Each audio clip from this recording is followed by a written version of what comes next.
pensamiento pasajero, bueno, en el sentido de que la ciencia hasta este momento pues constituyen o han constituido pensamientos o conjuntos metodológicos de pensamiento que se caracterizan por las fórmulas, por el empirismo, etcétera.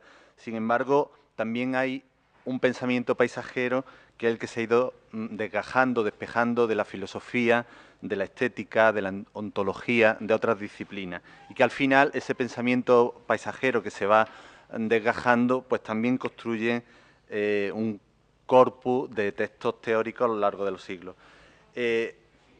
Javier Maderuelo pues, va a hablar de hasta qué punto el concepto de paisaje ha influido o ha condicionado la idea y las visiones de la propia arquitectura o del propio proyecto arquitectónico o del pensamiento o incluso de la ciudad, ¿no? del urbanismo moderno. Pero en concreto se va a centrar en la arquitectura. Para nosotros es un verdadero lujo tenerlo aquí.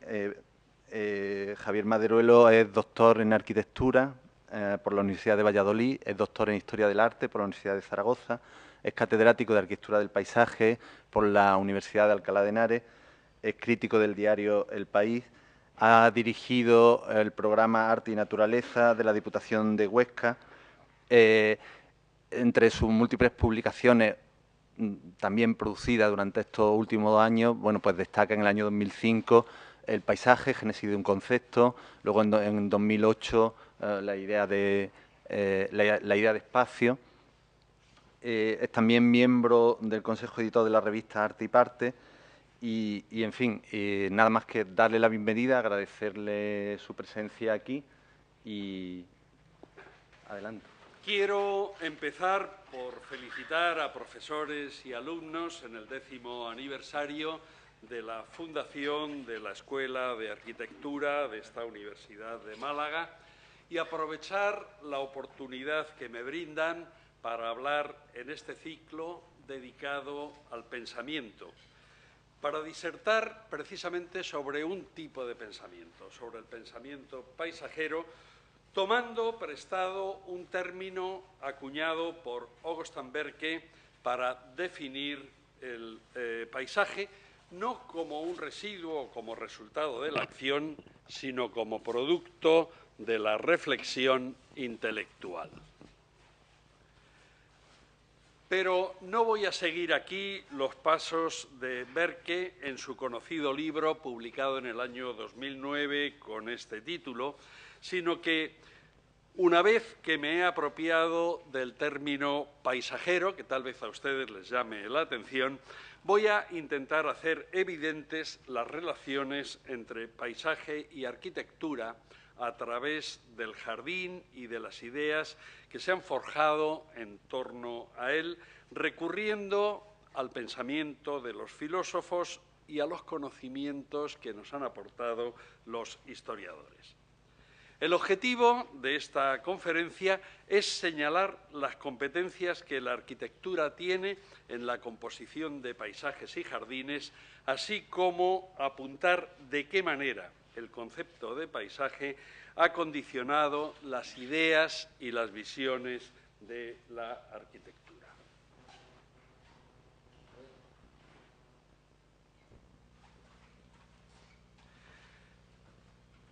Pensar, que es de lo que trata este ciclo, pensar no consiste en sentarse, apoyar la cabeza sobre una mano y dejar vagar la imaginación. Pensar consiste en aplicar las preguntas posibles sobre asuntos concretos sobre los cuales deseamos saber algo sobre su esencia.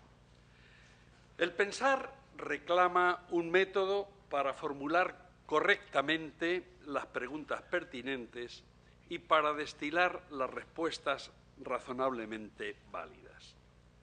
Las ciencias constituyen conjuntos metodológicos de pensamiento y así podemos hablar de un pensamiento matemático o filosófico que se caracteriza en cada caso por las fórmulas o por los silogismos, pero también podemos hablar de un pensamiento constructivo y, cómo no, de un pensamiento paisajero.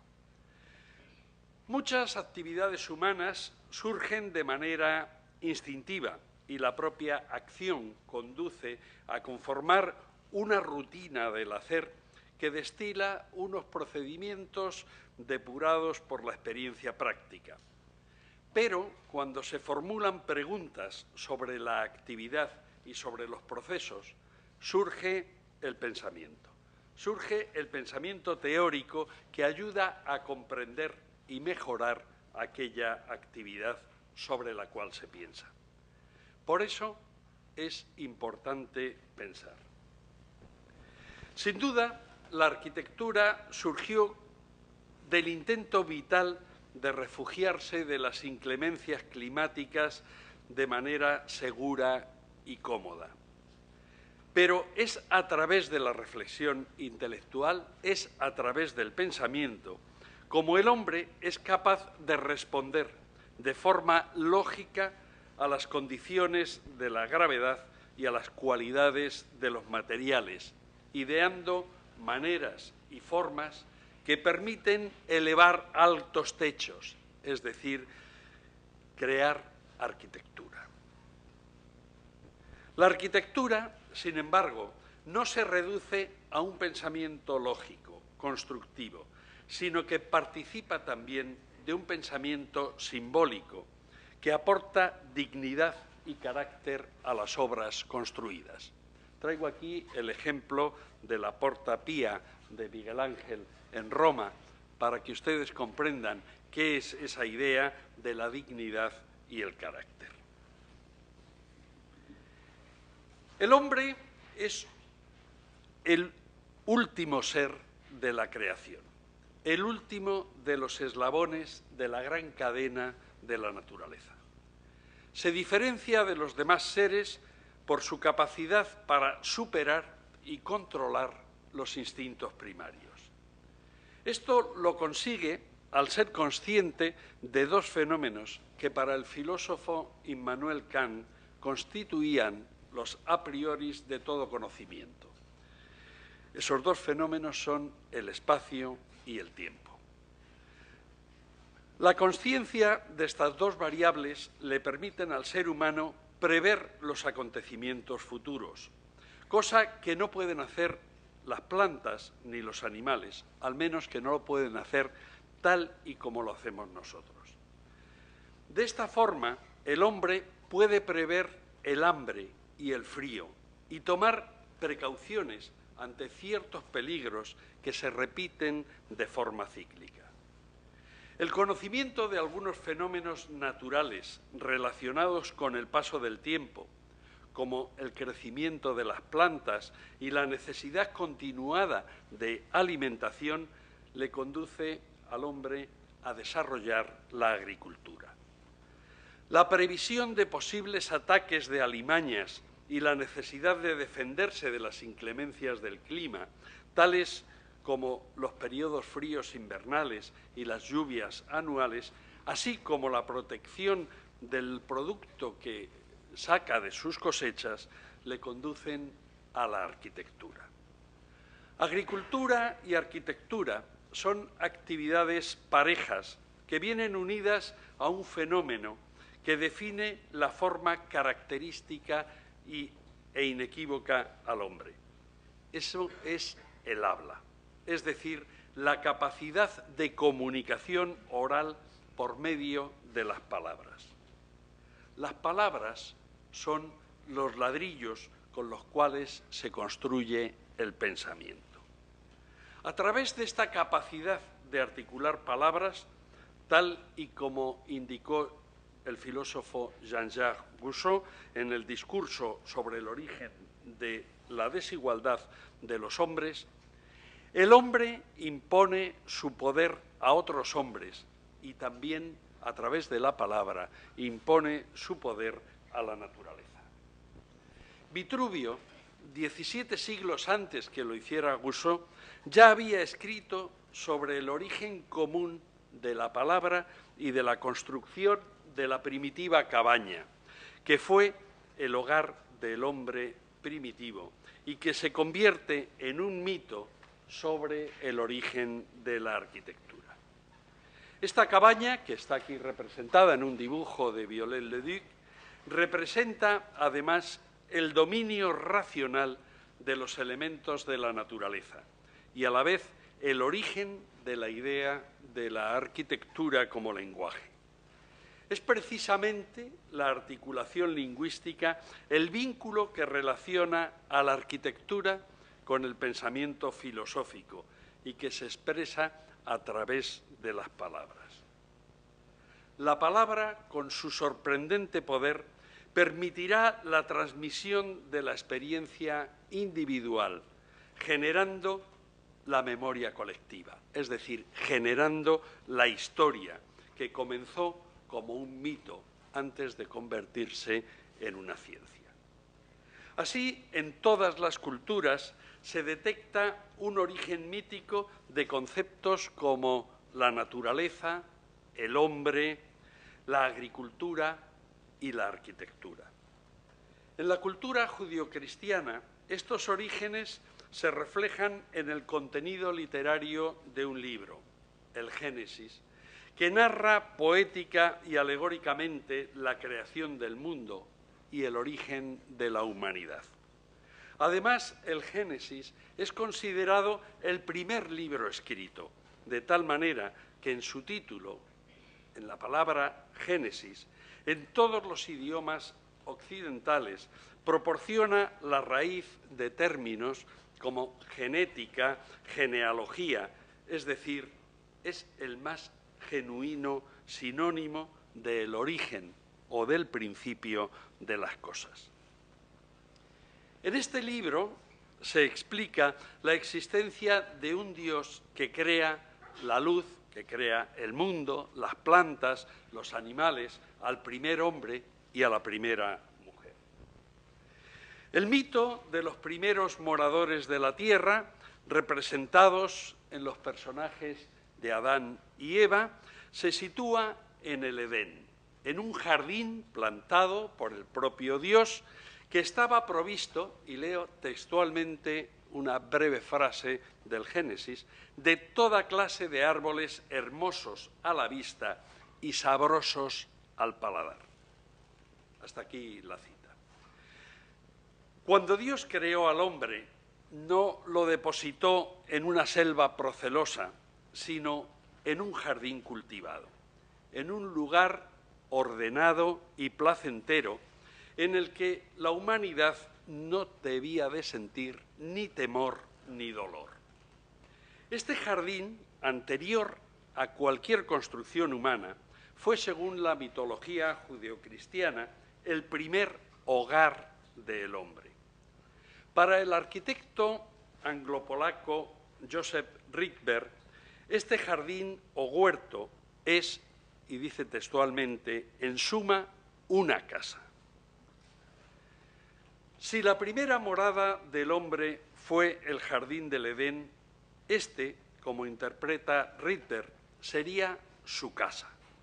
O dicho de otra manera, la primera casa del hombre no fue una construcción en madera o en piedra, un espacio techado, sino un lugar cultivado en forma de jardín en el que árboles y plantas estaban ordenadas según un trazado divino, de manera que permitieran a la primera pareja humana disfrutar de su hermosura y satisfacer su paladar, tal y como narran las Escrituras.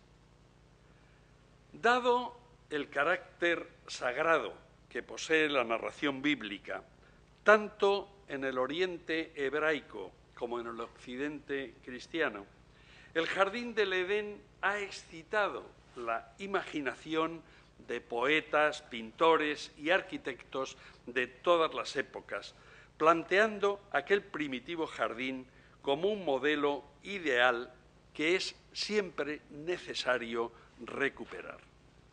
Así, la narración bíblica, que ha marcado el imaginario de culturas occidentales desde los orígenes, propone el huerto o el jardín como la primera morada de la humanidad.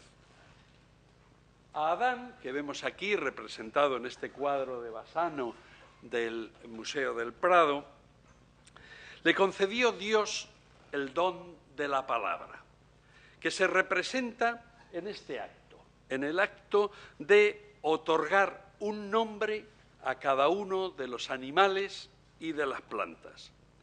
Con este acto simbólico se arroba al hombre el dominio sobre aquello que nombra. Pero también, desde el primer momento, el hombre abusa de este dominio, simbolizado por la ingestión del fruto prohibido, y Dios, o si ustedes quieren, la propia naturaleza, le expulsa del paraíso con la maldición de tener que trabajar el suelo con el sudor de su frente y sufrir las inclemencias y penalidades que la naturaleza le impone a través del clima y de los fenómenos telúricos como los terremotos o las acciones de los volcanes. Para el filósofo Michel Foucault, el hombre es un desgarrón en la naturaleza. Es como una especie de cáncer que ha crecido y se ha desarrollado siguiendo una progresión más acelerada que el resto de los fenómenos y las especies naturales. Mientras que los tiempos geológicos y biológicos experimentan transformaciones muy lentas, el hombre, sirviéndose de los conocimientos acumulados por medio de la palabra, ha evolucionado con asombrosa rapidez, dominando y sojuzgando, administrando la naturaleza como si ésta fuera suya, como si el hombre fuera el patrón, sin ser consciente de que él, o si ustedes quieren nosotros, es también una parte irremediablemente encadenada a esa naturaleza.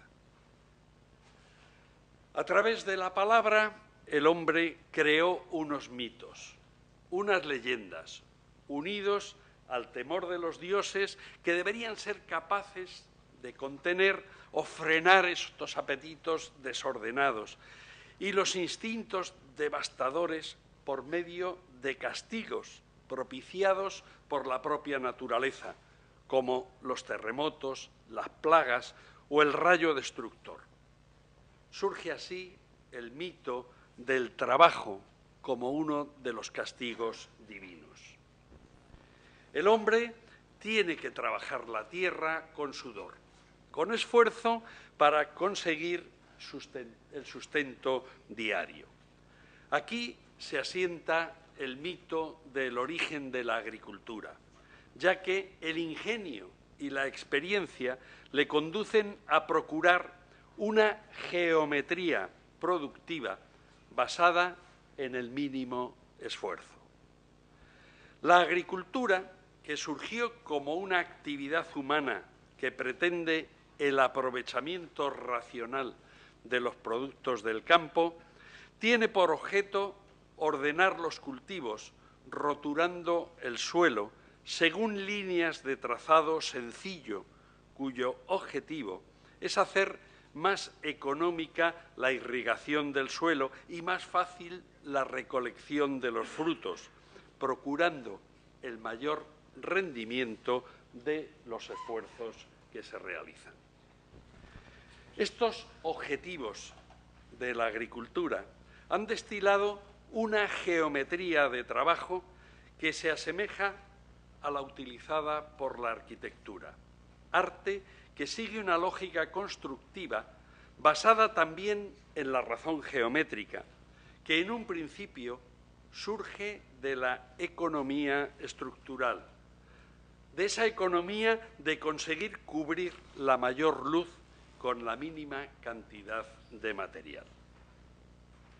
En arquitectura, las formas de esa geometría cobran un carácter simbólico y significativo por medio de la aceptación de unas reglas canónicas que convierten esa geometría en arte. En una novela de Henri Barbusse, fechada en el año 1930 que se ha reeditado hace muy pocos meses en español con el título de Elevación, el novelista francés narra un viaje en aeroplano. El protagonista va describiendo lo que ve desde el avión según va ascendiendo y dice, y leo textualmente: «Ya no vemos desde hace un rato a los hombres, pero podemos ver mejor sus huellas sobre la tierra. Aquellas paralelas y los ángulos nítidos denuncian la faena reflexiva, el pensamiento, las intenciones del mundo, la voluntad de los tiempos». Hasta aquí la cita. Esa geometría que produce huellas paralelas y ángulos nítidos, como muy bien ha sabido expresar Henri Barbusse, es producto de un pensamiento, de una faena reflexiva que revela intenciones y voluntades. Pero la agricultura también, igual que la arquitectura, responde a unos hábitos culturales precisos, cargados de creencias, ritos y ceremonias religiosas que reclaman la aparición de dioses específicos como Flora, Ceres, Baco, Bóreas. Sin embargo, lo perentorio de la necesidad alimentaria ha impedido que esas formas que se destilan de la acción del trabajo lleguen a ser comprendidas como específicamente simbólicas. Sin embargo, algunos agricultores pretendieron ordenar sus cultivos según geometrías que, además de permitir un buen rendimiento productivo, procuraran un cierto placer en la contemplación y fueran reflejo sensorial de las imágenes de algunos de estos mitos, como por ejemplo la idea del paraíso, la representación del mundo, la representación del saber o del amor. Entonces, aquellos huertos, como este que estamos viendo en el cuadro de John Constable, reciben el nombre de jardín.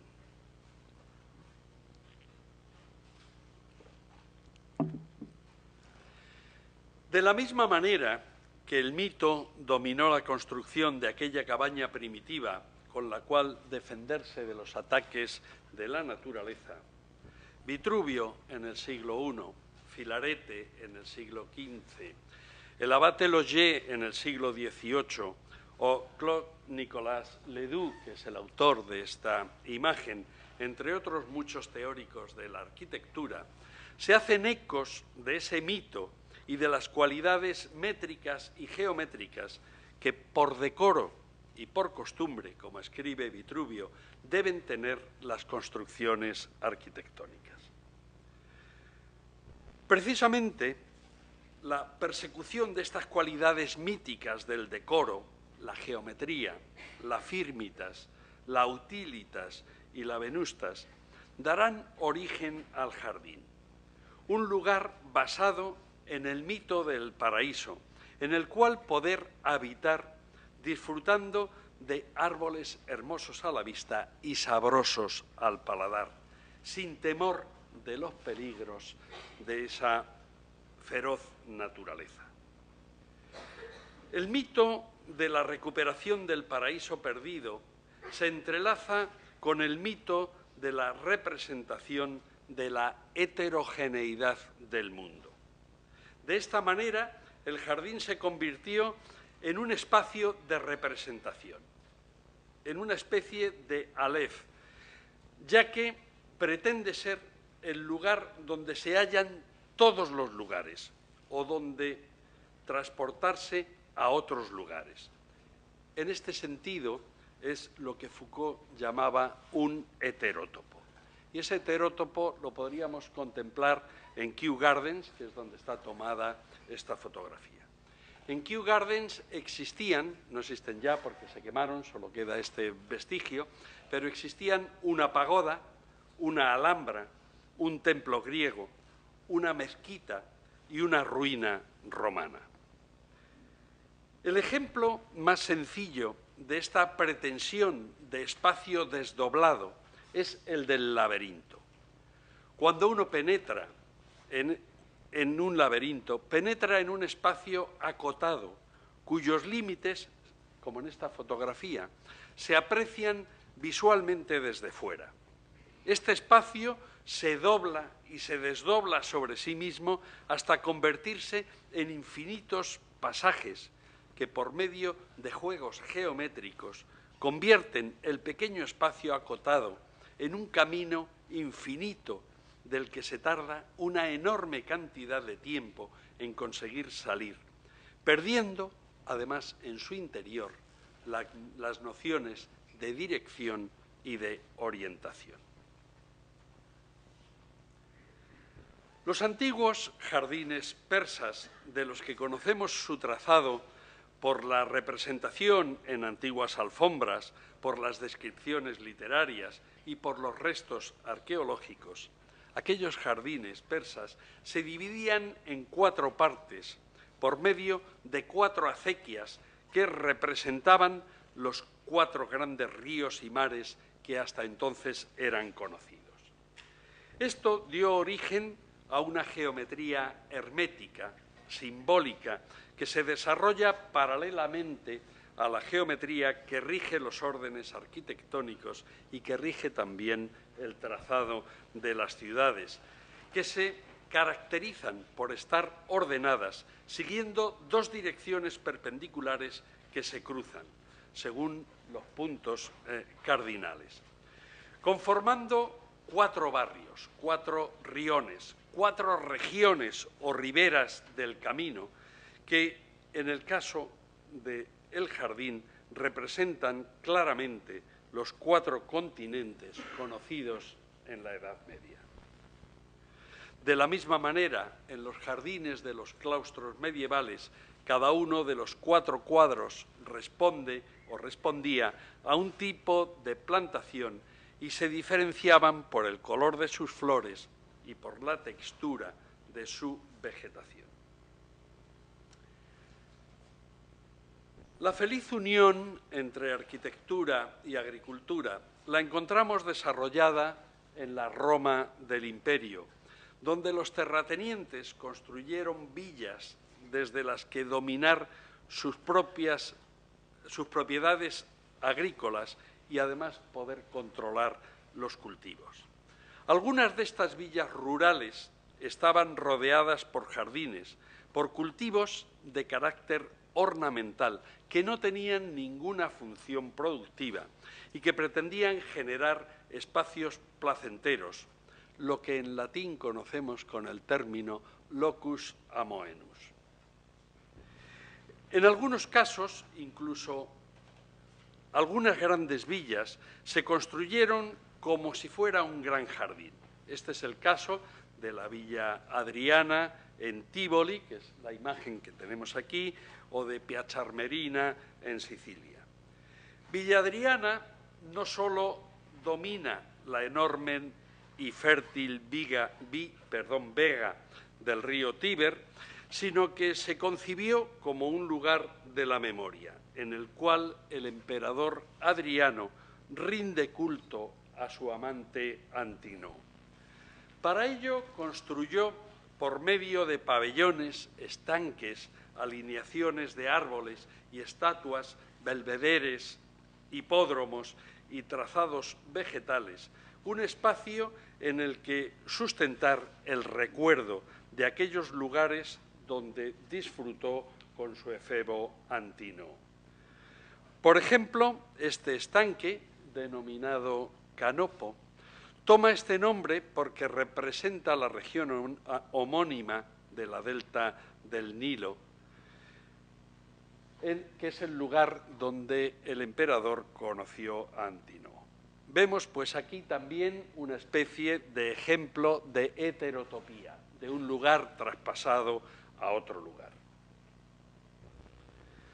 La cultura de la villa, donde se alterna el duro trabajo agrícola con el disfrute de los placeres de la naturaleza y la degustación de esos productos alimenticios del campo, como el queso, el vino, la caza y las olivas, en un entorno agradable para el cuerpo, templado en invierno y fresco en verano, se preservó tras la caída del Imperio Romano en las zonas más fértiles de Italia, como el Véneto en el Valle del Po o la Toscana en el Valle del Arno.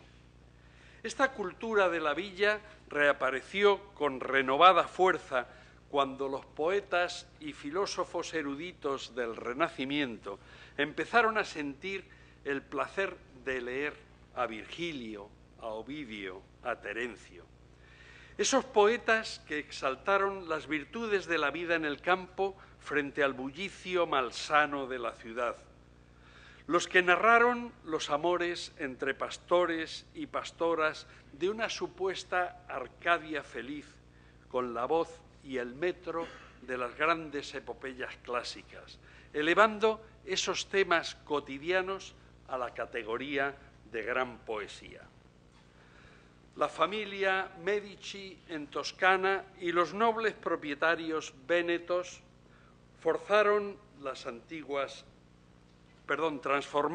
antiguas fortalezas medievales que servían para proteger los cultivos y los rebaños en villas de recreo rodeadas de jardines que eran diseñados en íntima relación con las líneas que servían para la composición de los volúmenes y las crujías de las construcciones arquitectónicas.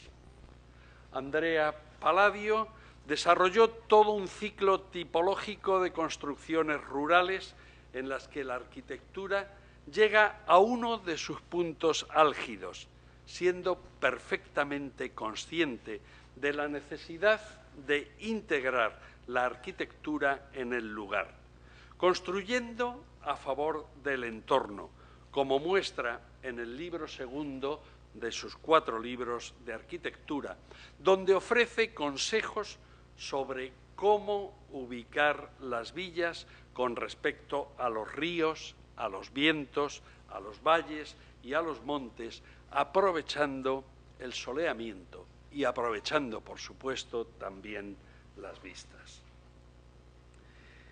Esta manera de recrear la geometría vegetal unida a la composición arquitectónica dará lugar a lo que hoy conocemos con el nombre de jardín formal, que tiene en los jardines mediceos que estamos viendo aquí de Bóboli en Florencia, en la Villa d'Este en Tívoli, en esta fotografía, o en los jardines que Lenotre diseñó para el ministro Fouquet y para Luis XIV, sus más depurados ejemplos.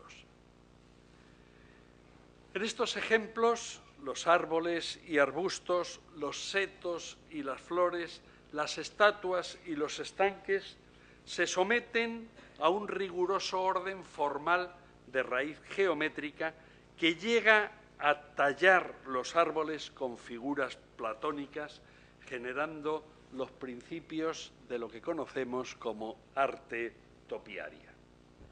El teórico holandés de la arquitectura Brademan de Vries llegó incluso a proponer la idea de unos jardines que respondan a los canónicos órdenes de la arquitectura, dibujando láminas con modelos de jardín dórico, jónico y corintio. Este sería un ejemplo de cómo ve Brademan el jardín dórico.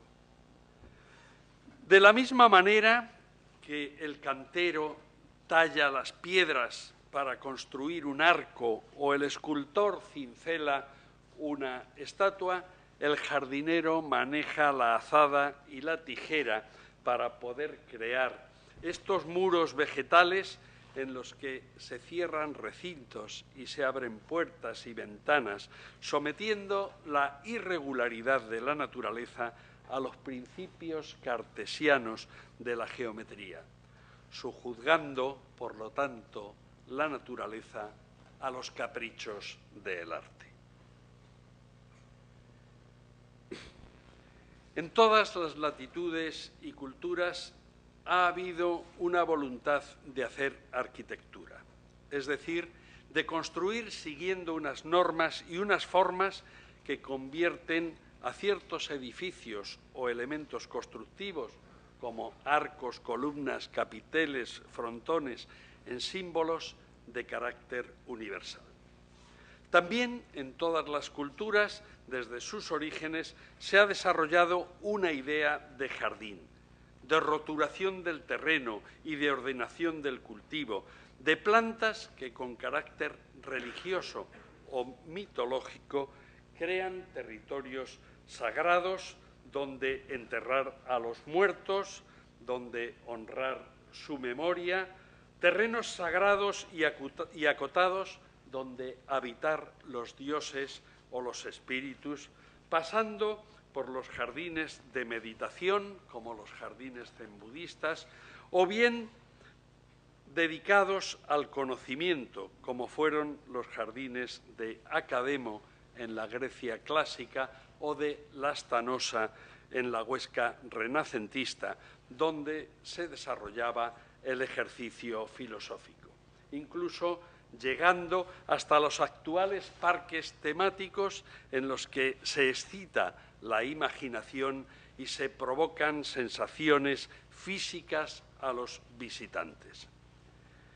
Según las diferentes épocas y culturas, el jardín se haya unido a la veneración de las deidades y los espíritus, a la meditación y a la filosofía, o a estos placeres de la imaginación y al disfrute de los sentidos. En la cultura japonesa se veneran piedras sagradas. En la África subsahariana se veneran árboles. En las antípodas australianas se veneran montañas. Y a pesar de esta coincidencia en la necesidad de poseer unos espacios sagrados que de modo general llamamos jardín, se aprecia un hecho curioso. No en todas las culturas se ha desarrollado la idea de paisaje. Para decirlo en los términos que expresa el geógrafo y filósofo Augustin Berke, hay culturas que no son paisajeras. Es más, nuestra propia cultura, la cultura occidental, no lo ha sido hasta la época moderna, hasta bien entrado el Renacimiento. Hay que aclarar que los valores que ha configurado nuestra cultura consumista nos han conducido a una cosificación del paisaje. Sin embargo, el paisaje no es una cosa. El paisaje no es un objeto grande, ni un conjunto de objetos configurados por la naturaleza o transformados, como en el caso del jardín, por la acción humana. El paisaje tampoco es la naturaleza. Ni siquiera es lo que hoy llamamos el medio físico que nos rodea y en el cual nos situamos. El paisaje es, y aquí viene la idea de pensamiento, un constructo conceptual. El paisaje es una elaboración mental que los hombres realizamos a través de ciertos fenómenos de la cultura. Esta relación reclama un pensar, y ese pensamiento específico, ese pensamiento paisajero, se ha ido desgajando de la filosofía, de la estética y de la ontología, hasta formar un corpus de textos teóricos en el que han participado algunos de los más destacados filósofos de los 2 últimos siglos. Este pensamiento es algo que se elabora a partir de lo que se ve al contemplar un territorio, un país, palabra de la cual viene paisaje, que podemos interpretar la idea de paisaje como lo que se ve en un país. El paisaje no es ni el territorio ni el país, es, vuelvo a decir, lo que se ve. Es, por tanto, algo subjetivo. Cada uno de nosotros vemos una cosa distinta.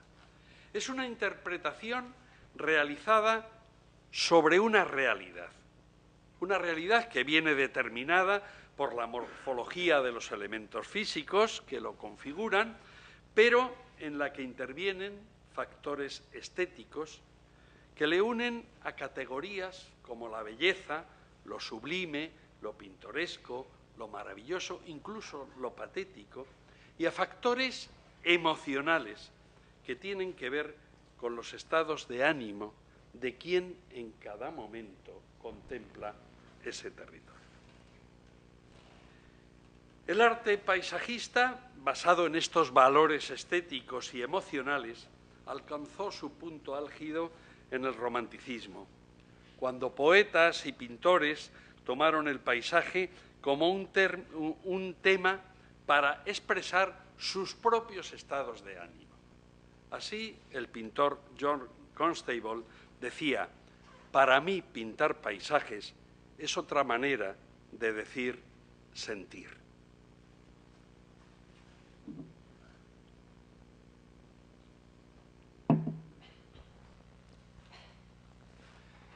Bueno, efectivamente existen unos elementos físicos objetivos, unos elementos como las montañas, los valles, los bosques, ríos, praderas, asentamientos humanos, acantilados o rebaños de animales, que son perfectamente mensurables y cuantificables, y como tales pueden ser objetos de descripciones literarias, científicas, pueden ser objetos de pinturas y pueden ser registrados en documentos mercantiles. También pueden ser representados en dibujos o planos y recogidos en fotografías como esta. Estos elementos, entre otros, constituyen lo que podríamos llamar el sustrato físico de lo que entendemos por paisaje. Para nombrar el conjunto de estos elementos, utilizamos en español un término muy concreto: paraje. Paraje que designa un sitio o un lugar que está dispuesto de una manera determinada. Pero para que estos elementos que antes he nombrado adquieran la categoría de paisaje, para poder aplicar ese nombre es necesario que exista un ojo humano que contemple el conjunto y que genere de esa contemplación un sentimiento que lo interprete emocionalmente. El paisaje no es, por lo tanto, lo que está ahí, ante nosotros. Es, vuelvo otra vez a decir, un concepto inventado, o mejor, una construcción cultural. El paisaje no es un lugar físico, sino un conjunto de una serie de ideas, de sensaciones, también de sentimientos que los humanos elaboramos a partir del lugar y de los elementos que lo constituyen. La palabra paisaje, con una letra más que la palabra paraje, reclama también algo más. Reclama precisamente una interpretación, reclama un carácter y reclama una emotividad. Cuando se viaja de un país a otro, se pueden percibir las diferencias entre los distintos entornos, el de partida y el de llegada. De la constatación de estas diferencias procede el término paisaje, que se perfila como el conjunto de aspectos característicos de un país que se detectan al ser comparados con los de otros lugares o países. Esta simple propuesta, yo creo que es una propuesta simple, nos induce al menos a tres reflexiones, o si ustedes quieren, a tres pensamientos. Primero, lo que se ve requiere de un aprender a mirar para distinguir las diferencias. Requiere, por lo tanto, de una escuela de la mirada en la que poder aprender a distinguir lo que son aspectos característicos y estructurales y prescindir de todo aquello que es accesorio o anecdótico. Esta escuela, en buena medida, nos la ha proporcionado la pintura. Por eso, la palabra paisaje aparece por primera vez en los vocabularios europeos como un término pictórico. La segunda idea es que la pintura y los medios gráficos, como los dibujos, las fotografías o las películas, han documentado las transformaciones del paisaje a lo largo del tiempo, o al menos lo han hecho en los 2 últimos siglos, proporcionándonos conciencia de la mutabilidad. Es decir, los paisajes son algo que cambian. Y tercera, los lugares objetos de contemplación paisajística no están formados por lo generado inevitablemente por la naturaleza. Los paisajes se pueden transformar, ya lo hemos visto en las 2 fotografías anteriores del mismo lugar, y hasta hace poco tiempo esas transformaciones han sido inconscientes e incontroladas. Así, fenómenos telúricos, cultivos, explotaciones mineras, construcción de obras públicas o la propia expansión de las ciudades son algunas de las causas principales de esa transformación de la parte física del territorio. Los paisajes, por tanto, son susceptibles de ser destrozados, degradados o mejorados, y como cualquier otro mecanismo, también pueden ser compuestos. Uno de los temas del trabajo paisajero consiste en estudiar cómo actuar frente al fenómeno de la transformación del paisaje. Las primeras respuestas se dieron con la creación del jardín paisajista inglés en el siglo XVIII, cuando se pretendió la recreación de una naturaleza artificial idealizada. Surge así la atractiva idea de componer el paisaje, de tratar el entorno natural y la ciudad como un cuadro en el cual se disponen de forma ideal los elementos que lo constituyen. Esto es lo que va a suceder con el jardín paisajista inglés, que como un teatro del mundo va a representar a lo largo de un recorrido una serie de escenas que parecen literalmente sacadas de los cuadros de Claude Lorrain, de Claudio de Lorena, que tienen aquí en la imagen, de pintores como Salvatore Rosa, Nicolas Poussin, Gaspard Duguay. Pero no se trata de meras recreaciones tridimensionales de la geografía o de la historia, concentradas en la heterotopía del jardín, en las que se mezclan pagodas chinas, templos griegos, puentes paladianos, ermitas góticos, sino que estos elementos arquitectónicos que expresan la variedad del mundo responden claramente a una ideología política. Mientras que en el jardín formalista francés, con sus ejes de simetría, sus espacios jerarquizados, sus enfiladas de árboles uniformemente tallados, que parecen tropas militares en posición de revista, responden a la materialización de la idea del Estado totalitario de Luis XIV y a su afán de dominación del mundo, que se expresa por medio de lo que Leonardo Benévolo ha denominado la conquista del infinito. Los intelectuales, frente a esto, los intelectuales y políticos ingleses del siglo XVIII encontraron en el jardín paisajista la mejor expresión de la idea de libertad.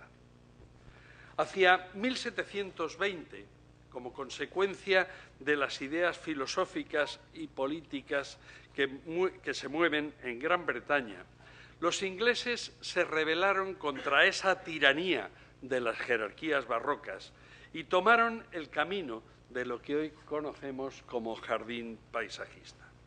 El paisaje ajardinado se convirtió en un medio de expresión sentimental y también en un medio de expresión patriótica, uniendo la idea de naturaleza con la idea de libertad. Para el historiador Adrian Butler, leo textualmente, allí donde la libertad se fundaba en el derecho natural, la naturaleza misma podía convertirse, a su vez, en símbolo de la libertad. Hasta aquí la cita de Butler. El jardín paisajista, en cuanto expresión de la naturaleza, cobró un sentido ético y un carácter político. De esta manera se consideró que el jardín barroco francés, sometido a las trazas de parterres rectilíneos, las enfiladas de árboles y la poda geométrica, respondía a una naturaleza enajenada que obedecía a los mitos de la monarquía absolutista, considerándose símbolo de la opresión y la arbitrariedad políticas. El tema no era banal. El propio Salisbury, en una loa a la naturaleza primigenia, criticó duramente este tipo de jardines del barroco cuando, refiriéndose a ellos, dice, y leo textualmente, «El antojo de los príncipes ha inventado todo esto, y la esclavitud y dependencia cortesana lo mantiene en vida». Como lugar en el cual habitan los dioses y los héroes, el jardín paisajista en el jardín paisajista se honrará a la naturaleza, que a través de los árboles y las plantas cuenta también su historia natural, que se interpreta como portadora de significados y con capacidad para generar atmósferas determinadas capaces de provocar emociones y estados anímicos concretos. A través de estos escenarios naturales y de estas construcciones alegóricas, como esta de Castle Howard, se pretende excitar el placer por medio de la imaginación. De esta manera, a través de los tratados y de las descripciones literarias de jardines, se fueron generando unas gramáticas y unas semánticas del jardín paisajista que desvelaron la belleza y la variedad que poseen los enclaves rurales, pasándose de la experiencia contemplativa de los artificiosos jardines a la observación y el disfrute de los paisajes reales. Sobre todo si en esos paisajes reales se hallaban elementos que le confieren algún valor histórico o emotivo, proporcionado por elementos rústicos de carácter pintoresco, como la presencia de animales pastando en una aldea o un molino, que son elementos característicos.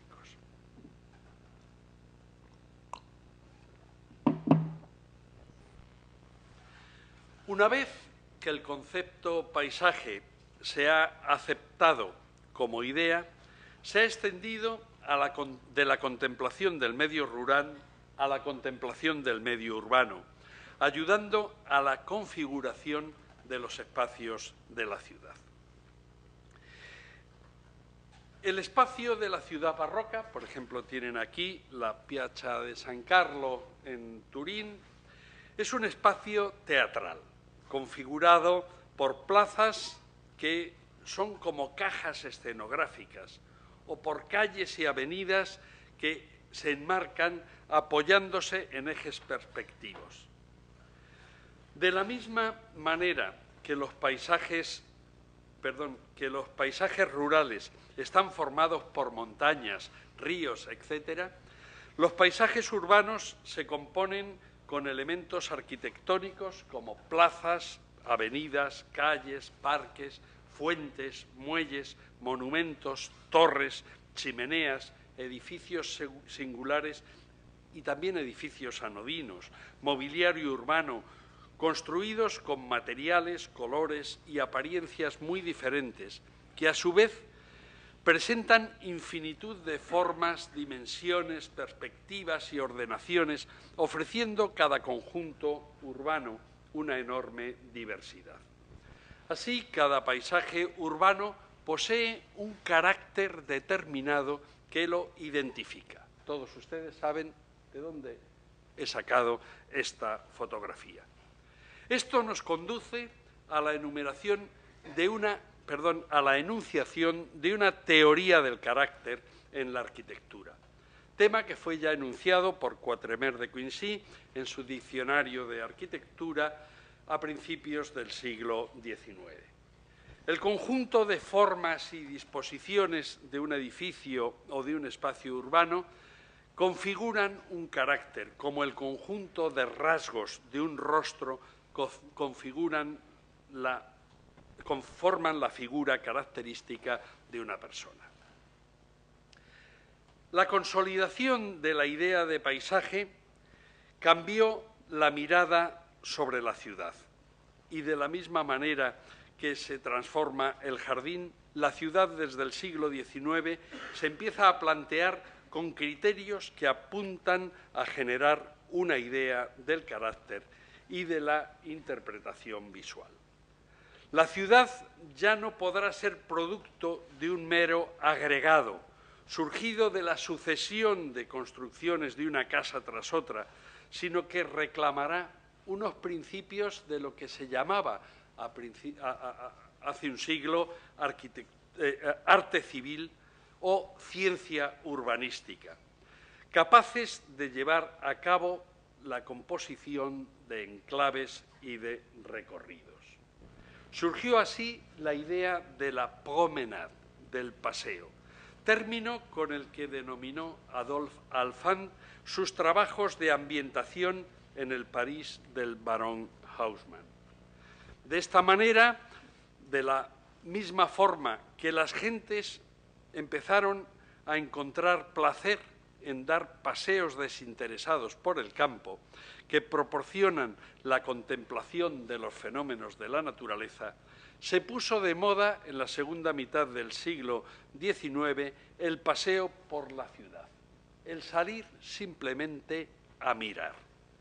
La ciudad se convierte entonces en un espectáculo digno de ser contemplado, como nos muestra este cuadro de Caillebotte. La arquitectura debe responder a este hábito prestando atención a la composición y decoro de las fachadas de los edificios de viviendas, en los que se utiliza una ornamentación que hasta entonces había sido destinada solo a los edificios representativos y a los palacios suntuarios. El poeta Charles Baudelaire describía en su Spleen de París la figura del flâneur, de ese paseante urbano, de ese rentista ocioso que sale a recorrer las calles del París moderno con el fin de descubrir las maravillas de la nueva ciudad.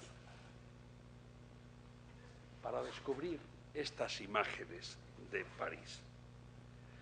Aunque cada una de las artes ha destilado una especificidad y unas reglas propias e independientes, la jardinería y el paisaje, situados entre la pintura y la arquitectura, comparten muchos intereses con el mundo específico de la arquitectura.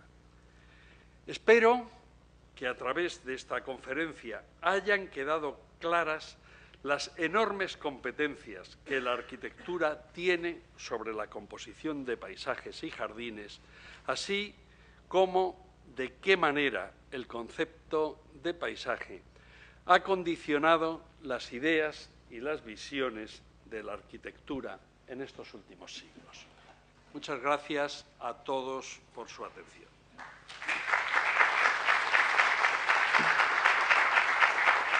Está claro, he citado antes a Foucault, ¿no?, cuando dice que el hombre es un desgarrón en la naturaleza, que disculpe, vuelvo a empezar otra vez porque la cita tal vez no era de Foucault la más adecuada. Goethe habla de una segunda naturaleza, de que el hombre ha sido capaz de generar una naturaleza paralela a la naturaleza. Y nos plantea una duda que él nos resuelve, y es si artificio y naturaleza son cosas distintas. Goethe, que además de ser un enorme poeta y un gran filósofo, era también un gran naturalista. Él fue un experto en mineralogía y en el estudio de la vegetación, hizo bastantes descubrimientos sobre el mundo de las plantas. Estaba en una posición fantástica para entender esto, ¿no? Cómo por una parte está la poesía o las artes que están generando cosas que no existen en la naturaleza y por otra parte está la naturaleza. Pero Goethe se plantea, si el hombre forma parte de la naturaleza, lo que el hombre hace es también naturaleza. Lo que pasa es que es una naturaleza paralela que está en otro nivel, no por encima ni por debajo, sino simplemente que circula en paralelo. El hombre, en estos mitos que yo he presentado aquí, nace en la naturaleza, ¿no?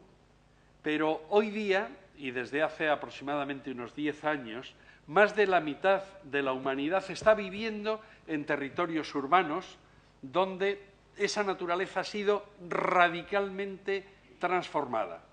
Y cuando digo radicalmente transformada es que nos hemos cargado montañas, hemos desecado lagos,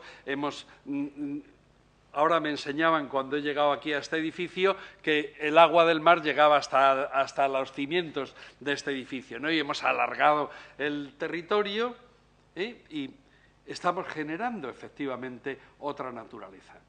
Y si hoy tuviéramos que volver a la mata amazónica o tuviéramos que volver a Centroáfrica, seríamos hombres muertos en pocas horas, ¿no? Porque estamos fuera de nuestra naturaleza artificial. Entonces, la pregunta que usted hace es perfectamente pertinente. La única cosa es saber cuánto tiempo tardaremos en macizar a través de esta segunda naturaleza todo el planeta, ¿no? Y yo creo que tal vez esa conciencia religiosa, que por muy racionales que seamos, seguimos teniendo, nos está haciendo hacer reservorios de naturaleza con los parques naturales, pero no solo aquí en Centro Europa o en España, sino en la propia África. Ya están siendo conscientes de que o reservan ciertas áreas o no vamos a tener vestigios de lo que fue el planeta, ¿no? ¿Qué supone esto? Que efectivamente el territorio se transforma y nuestra visión de lo que es el hábitat, no solo de lo que es el paisaje, ¿no?, sino de lo que es esa segunda naturaleza de la que ya nos advierte Goethe que existe, pues también estamos cambiando nuestra visión sobre ella. No sé si esto contesta a su pregunta. Pues muchísimas gracias.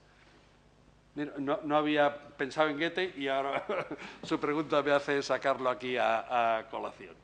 Yo me considero un alumno de Augustin Berke, por esto he tomado también el nombre de paisajero, que es un término que a él le gusta mucho utilizar, y este geógrafo y filósofo francés ha elaborado efectivamente una teoría basándose en la antropología y en la historia, según la cual nosotros no tenemos una cultura paisajera hasta el Renacimiento. Bueno, una de mis tesis consiste precisamente en averiguar cuándo esas 4 condiciones se cumplen totalmente en Europa y, obviamente, fijar una fecha es realmente, bueno, querer ponerle puertas al campo, ¿no?, por así decirlo. Pero yo me he arriesgado a dar una fecha y yo he dado la fecha de 1604, ¿no? 1604 es el momento en el que en Europa hay ya personas que son totalmente conscientes de que existe el paisaje.